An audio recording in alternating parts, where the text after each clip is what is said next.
ప్రార్థన, అసలైన ప్రార్థన ఇదే. హృదయం అంతా కూడా లోకంతో నిండిపోయినప్పుడు లోకమును కూర్చున్నటువంటి మాటలే వస్తాయి, లోకాన్ని కూర్చిన ఆలోచనలే వస్తాయి, లోకమును కూర్చున్నటువంటి తలంపులతోనే ప్రార్థన చేస్తాం. కానీ ఇతని హృదయంలో దేవుడి యొక్క ఆ ప్రేమ నింపబడిపోయాడు, దేవుడి అభిషేకంతో నింపబడిపోయాడు. దేవుడి యొక్క అత్యున్నతమైనటువంటి ప్రేమకు అతడు దాసోహం అయిపోయి, దేవుడికి సేవకుడైపోయి, అతని హృదయం అంతా కూడా ఎప్పుడు కూడా దేవుని ప్రసన్నతను చూడాలి, దేవుడి ప్రసన్నత చూడాలి, దేవుడి ప్రసన్నతను చూడాలి అంటూ ఉన్నాడు. ఈరోజు మనమంతా కూడా మనం చేసే ప్రార్థనలో కూడా ఏ ప్రార్థనలో తెలుసా? ప్రభువా, మేము అనుదినం కూడా నీ ప్రసన్నతను చూసేవారుగా ఉండాలి అని ప్రార్థన చేయాలి. ఏమి సంపాదించి ఏం లాభం? అసలైనటువంటి భాగ్యాన్ని సంపాదించుకోకుండా ఈ లోకంలో ఏది సంపాదించుకుంటే నీకు విలువ, ఏది సంపాదించుకుంటే నీకు గౌరవం, అసలైన దాన్ని నువ్వు సంపాదించుకోకుండా యెహోవా ప్రసన్నతను చూడగలిగేటువంటి ఆ భాగ్యాన్ని నువ్వు పొందుకోకుండా ఈ లోకంలో నీకంటూ నువ్వు ఎంత సంపాదించుకున్నా ప్రయోజనం ఏముంది? ఈ లోకంలో నువ్వు ఆస్తిపరుడిగా మార్చబడతావు, ఉన్నతమైన వాడిగా మార్చబడతావు, డబ్బున్నవాడిగా మార్చబడతావు, ధనికుడిగా మార్చబడతావు. ఉపయోగం ఏంటి? యెహోవా ప్రసన్నత చూసే భాగ్యం లేకపోతే.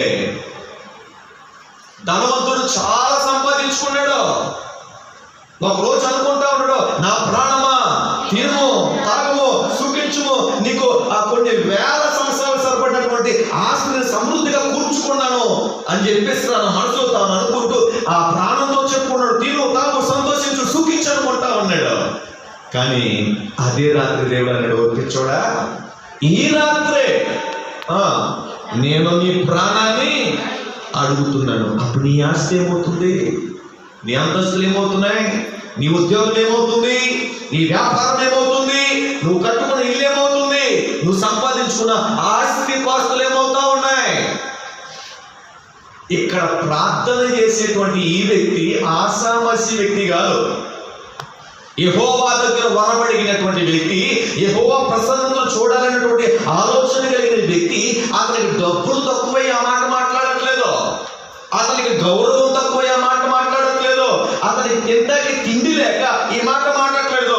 40 సంవత్సరాలు ఇశ్రాయేలు ప్రజల మీద ఏకఛత్రాధిపత్యం చేసి 40 సంవత్సరాలు రాజ్య పరిపాలన చేసినటువంటి మహారాజు అండి అతను. అతను చిటికేస్తే ఒక మాట చెప్తే అన్ని అతని కాళ్ళకి వచ్చి పడతాయి.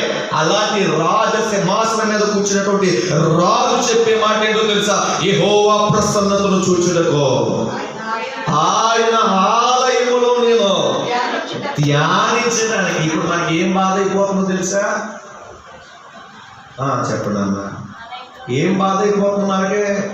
ఇంట్లో 24 గంటలు ఉండడానికి ఇబ్బంది అనిపించదు మనకి, కానీ మందిరంలో దేవుడి మందిరంలోకి వచ్చి దేవుని వాక్యాన్ని ధ్యానించడానికి ఎంత ఇబ్బంది పడిపోతున్నాము కదా.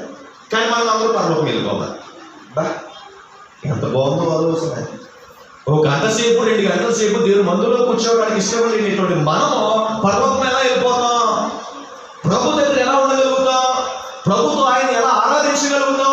ఇక్కడ ఒక ట్రైనింగ్ లేదు మనకి, ఇక్కడ ప్రభుతో ధ్యానించే అనుభవం లేదు మనకి, ఇక్కడ గంటల తరబడి మోకాలు వేసి ప్రార్థించేటువంటి అభిషేకం లేదు, అనుభవం లేదు. కానీ మనం ఎక్కడికి వెళ్ళిపోవాలి? వాళ్ళు ఆ పాస్టర్ గారు సమాధి కార్యక్రమం చేస్తా అన్నాడు. ఈవిడికి జరిగినట్టుగానే లోకంలో ఉన్న వాళ్ళందరూ చచ్చిపోతారు. ఆడు వచ్చినా రాకపోయినా ఎవడో ఒకరు మోసుకొచ్చి సమాధి చేసేస్తారు. కానీ వీడి మట్లు తెచ్చిపోతారు. ఆత్మ మాత్రం ఎక్కడ పోతుంది? నరకంలో పోతుంది. అది ఇప్పుడు సమాధి చేయబడినంత మాత్రం వాడు పరలోకం వెళ్ళిపోతాడండి. ఎవడో